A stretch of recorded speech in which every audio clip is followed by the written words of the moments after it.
Hello mga bata, handa na ba kayo sa ating pag-aaralan? Halina't magsimula na tayo. Ano ang dapat gawin sa mga basurang ito mga bata? Mensahe natin ay nalalaman ko ang maaaring mangyari kapag itinapon ng kalat kung saan-saan. Dahilan at bunga, ano nga ba ang pinagkaiba ng dalawang salitang ito? Mga bata, ang dahilan, ito ay isang pangyayari base sa desisyon ng isang tao. Samantalang ang bunga naman, ito ang resulta ng bawat desisyon na gagawin ng isang tao. Ano ang mangyayari kapag nagpabaya tayo sa basura? Ang dahilan, kapag hindi pinag-iwahiwalay ang mga basura, narito ang maaaring maging bunga. Dadami ang peste at mangangamoy ang basura sa ating paligid.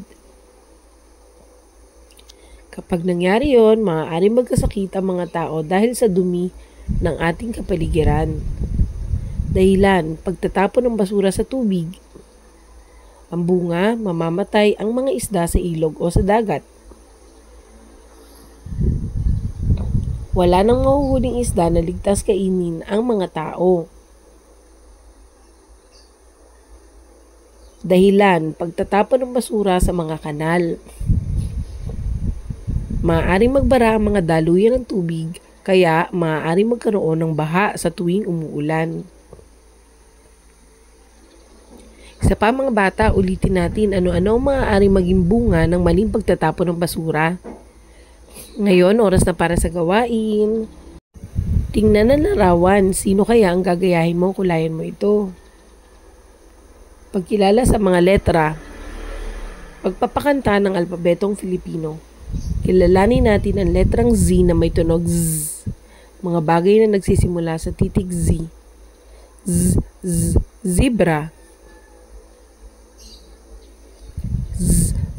Zinya. Zoo. Zeppelin.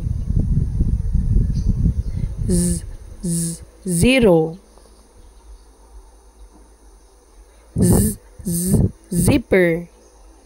Sa pa mga bata, ulitin mo nga, ano-ano ang mga tunog ng mga bagay na ito.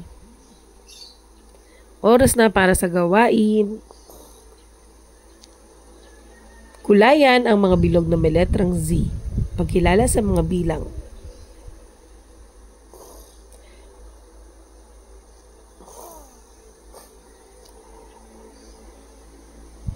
Balikan natin ang mga salitang bilang ng 1 hanggang 10.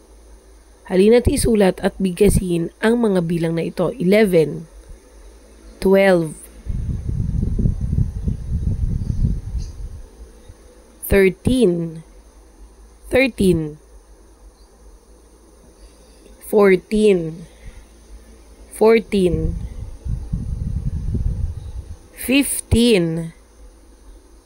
15, 16, 17,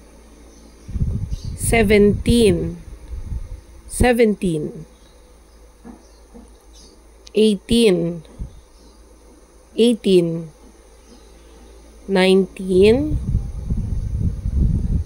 19, at ang panghuli ay 20. Ulitin natin mga bata. Ngayon, oras na para sa gawain. Gawin ang gawain na ito tungkol sa bilang 1 hanggang 20.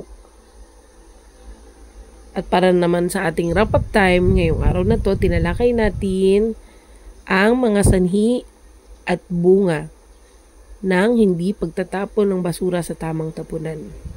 Kinilala rin natin ang letrang Z at binalikan ang bilang 1 hanggang 20.